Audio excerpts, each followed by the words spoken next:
ವೀರಶೈವ ಪುರಾಣಗಳಲ್ಲಿ ಸಿದ್ಧಲಿಂಗೇಶ್ವರ ಸ್ವಾಮಿಗಳನ್ನು ನಿರಂಜನ ಗಣೇಶರ ಅವತಾರ ಹಾಗೆ ಪರಶಿವನ ಅಪ್ಪಣೆಯಂತೆ ಲೋಕದ ಉದ್ಧಾರಕ್ಕಾಗಿ ಅವತರಿಸಿದ ಮಹಾನುಭಾವ ಎಂದು ವರ್ಣಿಸಲಾಗಿದೆ.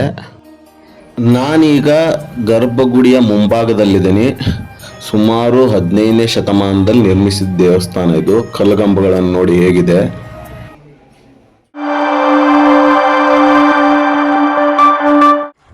ನಮಸ್ಕಾರ ಸ್ನೇಹಿತರೆ, welcome back to my YouTube channel. ನೀವು ಚಿಕ್ಕವರಿದ್ದಾಗ ಊರಲ್ಲಿ ನಡೆಯುವಂಥ ಜಾತ್ರೆ, ಹಬ್ಬ, ಹರಿದಿನ ಹಾಗೆ ಊರಲ್ಲಿರೋಂಥ ದೇವಸ್ಥಾನಗಳಲ್ಲಿ ಈ ಹಾಡನ್ನು ಕೇಳಿರ್ತೀರ. ಕರುನಾಡು ಎಡೆಯೂರ ವಾಸ ಸಿದ್ಧಲಿಂಗೇಶ ಪೊರೆಯೋ ಹೇ ಪರಮೇಶ ದೇವಾದಿದೇವ. SPB ಹಾಡಿದ ಹಾಡಿದು. ನೀವು ಚಿಕ್ಕವರಿದ್ದಾಗ ಭಾಳ ಸರಿ ಕೇಳಿದಿರ ಈ ಹಾಡನ್ನ ಅಂತಾನೆ. ಅಂಥ ಹಾಡಿನ ಸೃಷ್ಟಿಕರ್ತರಾದಂಥ ಯಡಿಯೂರು ಸಿದ್ಧಲಿಂಗೇಶ್ವರ ಸನ್ನಿಧಿಯಲ್ಲಿ ನಾನು ಇವತ್ತಿದ್ದೀನಿ. ಈ ವಿಡಿಯೋದಲ್ಲಿ ನಿಮಗೆ ಯಡಿಯೂರು ಸಿದ್ಧಲಿಂಗೇಶ್ವರ ದೇವಸ್ಥಾನದ ಬಗ್ಗೆ ಮಾಹಿತಿ ಕೊಡ್ತೀನಿ. ವಿಡಿಯೋನ ಕೊನೆವರೆಗೂ ತಪ್ಪದೆ ನೋಡಿ. ಶಿವರಾತ್ರಿ ಆಗಿ 10 ದಿನಕ್ಕೆ ಇಲ್ಲಿ ರಥೋತ್ಸವ ನಡೆಯುತ್ತೆ. ಈಗ ರಥೋತ್ಸವಕ್ಕೆಲ್ಲ ಪಟ ಕಟ್ತಿದ್ದಾರೆ. ನಾನು ರಥೋತ್ಸವ ಇನ್ನೂ 2 ದಿನ ಇದೆ ಅಂದಾಗ ಮುಂಚೆನೇ ಬಂದಿದ್ದೀನಿ ಈ ದೇವಸ್ಥಾನಕ್ಕೆ. ದೇವಸ್ಥಾನದ ಮುಂಭಾಗ ತುಂಬ ವಿಶಾಲವಾಗಿದೆ ನೋಡಿ. ಹಾಗೆ ನಿಮ್ಮ ಎದುರಿಗೆ ಕಾಣ್ತಿದೆಯಲ್ಲ, ಇದು ಗೋಪುರ. ಈ ಗೋಪುರ ದ್ರಾವಿಡ ಶೈಲಿಯಲ್ಲಿದೆ. ಇದು ನೋಡಿ ಎಷ್ಟು ದೊಡ್ಡದಿದೆ. ಅಲ್ಲಿ ಬೋರ್ಡ್ ಹಾಕಿದ್ದಾರೆ. ಮತ್ತೆ ಶ್ರೀ ಸಿದ್ಧಲಿಂಗೇಶ್ವರ ಸ್ವಾಮಿ ಕ್ಷೇತ್ರ ಯಡಿಯೂರು ಅಂತ ಅಂದು. ಈಗ ನಾವು ದೇವಸ್ಥಾನದ ಒಳಗೆ ಎಂಟ್ರಿ ಆಗ್ತೀವಿ. ದೇವಸ್ಥಾನದ ಎಡಭಾಗದಿಂದ. ಈಗ ನಾನು ದೇವಸ್ಥಾನದ ಒಳಗೆ ಹೋಗ್ತಿದ್ದೀನಿ. ಇಲ್ಲಿ ಒಳಗೆ ಹೋಗೋಕ್ಕಿಂತ ಮುಂಚೆ ದೇವಸ್ಥಾನದ ಮುಂಭಾಗದಲ್ಲಿ ಬಲಭಾಗದಲ್ಲಿ ಗಣೇಶನ ವಿಗ್ರಹ ಸಿಗುತ್ತೆ. ಅದಕ್ಕೆ ನಮಸ್ಕರಿಸಿ ದೇವಸ್ಥಾನದ ಒಳಗೆ ಹೋಗ್ತೀವಿ ನಾವು. ಇದು ವೀರಶೈವ ಲಿಂಗಾಯತರ ಧಾರ್ಮಿಕ ಕ್ಷೇತ್ರ. ಆದರೆ ಇಲ್ಲಿ ಯಾವುದೇ ಜಾತಿ ಧರ್ಮ ಭೇದ ಭಾವವಿಲ್ಲದೆ ದೇವಸ್ಥಾನಕ್ಕೆ ಎಲ್ಲರಿಗೂ ಮುಕ್ತವಾಗಿ ಅವಕಾಶ ಇದೆ. ಈ ಕ್ಷೇತ್ರಕ್ಕೆ ಹೆಸರು ಬಂದಿರೋದೇ 15ನೇ ಶತಮಾನದ ಪವಾಡ ಪುರುಷ, ಸಂತ, ಶರಣ, ವಚನಕಾರ ಶ್ರೀ ಯಡಿಯೂರು ಸಿದ್ಧಲಿಂಗೇಶ್ವರರಿಂದ ಈ ಕ್ಷೇತ್ರಕ್ಕೆ ಹೆಸರು ಬಂದಿದೆ. ಅವರು ಇಲ್ಲಿ ತಪಸ್ ಮಾಡಿ ಜೀವಂತ ಸಮಾಧಿಯನ್ನು ಹೊಂದಿದ ಸ್ಥಳ ಇದು. ಅವರ ಗದ್ದುಗೆನೂ ಇದೆ. ನಾನು ಈ ವಿಡಿಯೋದಲ್ಲಿ ನಿಮಗೆ ತೋರಿಸ್ತೀನಿ. ವೀರಶೈವ ಪುರಾಣಗಳಲ್ಲಿ ಸಿದ್ಧಲಿಂಗೇಶ್ವರ ಸ್ವಾಮಿಗಳನ್ನು ನಿರಂಜನ ಗಣೇಶರ ಅವತಾರ ಹಾಗೆ ಪರಶಿವನ ಅಪ್ಪಣೆಯಂತೆ ಲೋಕದ ಉದ್ಧಾರಕ್ಕಾಗಿ ಅವತರಿಸಿದ ಮಹಾನುಭಾವ ಎಂದು ವರ್ಣಿಸಲಾಗಿದೆ.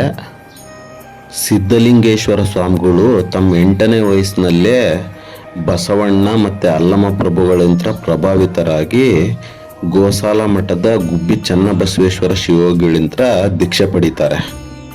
ದೀಕ್ಷೆ ಪಡೆದ ನಂತರ ಸಿದ್ಧಲಿಂಗೇಶ್ವರ ಸ್ವಾಮಿಗಳು ಚಿಕ್ಕ ವಯಸ್ಸಿನಲ್ಲೇ ಲೋಕ ಸಂಚಾರ ಕೈಗೊಳ್ಳುತ್ತಾರೆ. ಬದ್ರಿನಾಥ, ಕೇದಾರನಾಥ, ಕಾಶಿ ಹಾಗೆ ಚಿದಂಬರಂ, ಅರುಣಾಚಲ ಇಂತಹ ಧಾರ್ಮಿಕ ಕ್ಷೇತ್ರಗಳಿಗೆಲ್ಲ ಭೇಟಿ ಕೊಟ್ಟು ನಂತರ ವಾಪಸ್ಸು ತುಮಕೂರು ಜಿಲ್ಲೆ ಯಡಿಯೂರು ಹತ್ತಿರ ಒಂದು ಕಗ್ಗೇರಿ ಅಂತ ಒಂದು ಗ್ರಾಮ ಇದೆ. ಆ ಗ್ರಾಮದ ಹೊರವಲಯದಲ್ಲಿ ಒಂದು ತೋಟದಲ್ಲಿ 12 ವರ್ಷಗಳ ಕಾಲ ತಪಸ್ಸನ್ನು ಕೈಗೊಳ್ಳುತ್ತಾರೆ.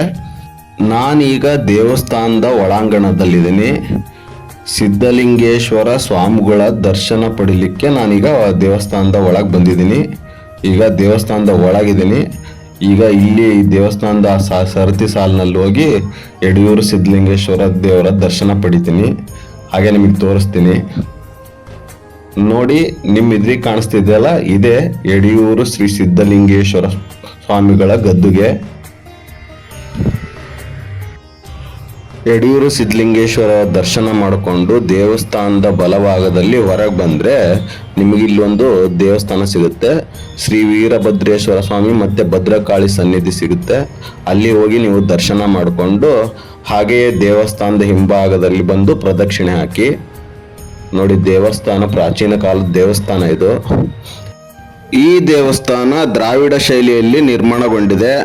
ಹಾಗೆಯೇ ಈ ದೇವಸ್ಥಾನದಲ್ಲಿ ಸಿದ್ಧಲಿಂಗಯತಿಗಳ ಜೀವನ ವೃತ್ತಾಂತ ಮತ್ತು ಪವಾಡಗಳನ್ನು ಸಾರುವ 300ಕ್ಕೂ ಹೆಚ್ಚು ಶಿಲ್ಪಚಿತ್ರಗಳನ್ನು ಕೆತ್ತಲಾಗಿದೆ. ಶಿವರಾತ್ರಿ, ಶ್ರಾವಣ ಹಾಗೆ ಕಾರ್ತಿಕ ಮಾಸದ ಅಮಾವಾಸ್ಯೆಗಳಲ್ಲಿ ಇಲ್ಲಿ ವಿಶೇಷ ಪೂಜೆ ನಡೆಯುತ್ತೆ ನೋಡಿ. ಈ ಕಡೆ ಎಡಭಾಗದಲ್ಲಿ ಮತ್ತೊಂದು ಚಿಕ್ಕ ದೇವಸ್ಥಾನ ಇದೆ. ಅದು ಯಾವ ದೇವಸ್ಥಾನ ಅಂತ ನನಗೆ ಗೊತ್ತಾಗಲಿಲ್ಲ ಸರಿಯಾಗಿ. ಪ್ರತಿ ವರ್ಷ ಕಡೆಯ ಕಾರ್ತಿಕ ಸೋಮವಾರ ದಿನ ಇಲ್ಲಿ ಲಕ್ಷ ದೀಪೋತ್ಸವ ನಡೆಯುತ್ತೆ.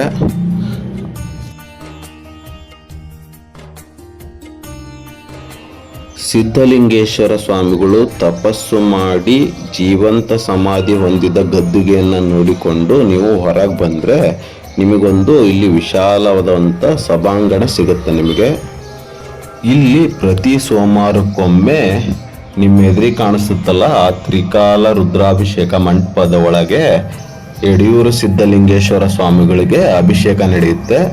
ನೀವು ಅಭಿಷೇಕ ಮಾಡಿಸ್ಬೋದು ಪ್ರತಿ ಸೋಮವಾರ ಬಂದು. ಇಲ್ಲಿ ನೋಡಿ ನಿಮ್ಮ ಎದುರಿಗೆ ಕುಂತಿದಾರಲ್ಲ ಆಲ್ಮೋಸ್ಟ್ ಜನ ಎಲ್ಲ ಅವರು ಅಭಿಷೇಕ ಮಾಡ್ಸಕ್ಕೆ ಬಂದಿರೋರವರೆಲ್ಲ. 15ನೇ ಶತಮಾನದಲ್ಲಿ ಸಿದ್ಧಲಿಂಗೇಶ್ವರ ಸ್ವಾಮಿಗಳು ಶತಸ್ಥಳ ಜ್ಞಾನ ಸಾರಾಮೃತ ಅಂತ ಒಂದು ಗ್ರಂಥ ಬರೀತಾರೆ. ಅದರಲ್ಲಿ 701 ವಚನನ ರಚಿಸಿದ್ದಾರೆ. ಜನರಲ್ಲಿ ಧರ್ಮ ಶ್ರದ್ಧೆ ಮತ್ತು ಸಾತ್ವಿಕೋತ್ಸವವನ್ನು ಮೂಡಿಸ್ತಾರೆ. ಹಾಗಾಗಿ ಅವರಿಗೆ ಭಕ್ತ ಗಣ ಬಹಳ ದೊಡ್ಡದಿದೆ. ಇಲ್ಲಿ ಬಂದಾಗ ಗೊತ್ತಾಗುತ್ತೆ ನಿಮಗೆ ಭಕ್ತರು ಎಷ್ಟು ಜನ ಅಂತ ಅಂದು. ದೇವಸ್ಥಾನದಿಂದ ಹೊರಗೆ ಬಂದರೆ ಇಲ್ಲಿ ತೀರ್ಥ ಪ್ರಸಾದ ಇರುತ್ತೆ. ನೀವು ಇಲ್ಲಿ ದುಡ್ಡು ಕೊಟ್ಟು ತಗೋಬೇಕು ಬೇಕಾದರೆ. ಹಾಗೆಯೇ ಈ ದೇವಸ್ಥಾನದಲ್ಲಿ ಪ್ರಸಾದದ ವ್ಯವಸ್ಥೆ ಇದೆ. ಅದು ದೇವಸ್ಥಾನದ ಹಿಂಭಾಗ. ನಿಮಗೆ ಇಲ್ಲಿ 3 ಟೈಮು ಕೊಡ್ತಾರೆ, ಬೆಳಗ್ಗೆ ಮಧ್ಯಾಹ್ನ ಹಾಗೆ ರಾತ್ರಿ 3 ಟೈಮು ನಿಮಗೆ ಪ್ರಸಾದದ ವ್ಯವಸ್ಥೆ ಇದೆ ಇಲ್ಲಿ ಬಂದರೆ. ಈ ದೇವಸ್ಥಾನ ಶಿಂಷಾ ನದಿಯ ದಂಡೆಯ ಮೇಲಿದೆ. ಈ ಯಡಿಯೂರಿರೋದು ಕುಣಿಗಲ್ ತಾಲೂಕಲ್ಲಿ. ನೀವು ಇಲ್ಲಿಗೆ ಬರಬೇಕು ಅಂತ ಅಂದರೆ ಬೆಂಗಳೂರಿಂದ ಸುಮಾರು 100 ಕಿಲೋಮೀಟ್ರ್ ಆಗುತ್ತೆ. ಹಾಗೆಯೇ ನೆಲಮಂಗಲದಿಂದ 65 ಕಿಲೋಮೀಟ್ರು, ತುಮಕೂರಿಂದ ಸುಮಾರು 65 ಕಿಲೋಮೀಟ್ರ್ ಆಗುತ್ತೆ, ಕುಣಿಗಲ್ನಿಂದ 45 ಕಿಲೋಮೀಟ್ರ್ ಆಗುತ್ತೆ. ಈ ದೇವಸ್ಥಾನ ಪ್ರತಿದಿನ ಓಪನ್ ಇರುತ್ತೆ. ಅಂದರೆ ಬೆಳಗ್ಗೆ 4:15 ಸಂಜೆ 8:30ವರೆಗೂ ದೇವಸ್ಥಾನ ಓಪನ್ ಇರುತ್ತೆ. ನಾನು ಇಲ್ಲಿವರೆಗೂ ನಿಮಗೆ ಮಾಹಿತಿ ಕೊಟ್ಟಿದ್ದು ಪವಾಡ ಪುರುಷ, ಸಂತ, ಶರಣ, ವಚನಕಾರ ಶ್ರೀ ಯಡಿಯೂರು ಸಿದ್ಧಲಿಂಗೇಶ್ವರ ಸ್ವಾಮಿಗಳ ಬಗ್ಗೆ. ನಿಮಗೆ ಈ ವಿಡಿಯೋ ಇಷ್ಟ ಆಗಿದ್ದರೆ ದಯವಿಟ್ಟು ಸಬ್ಸ್ಕ್ರೈಬ್ ಮಾಡಿ, ಹಾಗೆ ಲೈಕ್ ಮಾಡಿ. ಎಲ್ಲರಿಗೂ ಒಳ್ಳೆಯದಾಗಲಿ.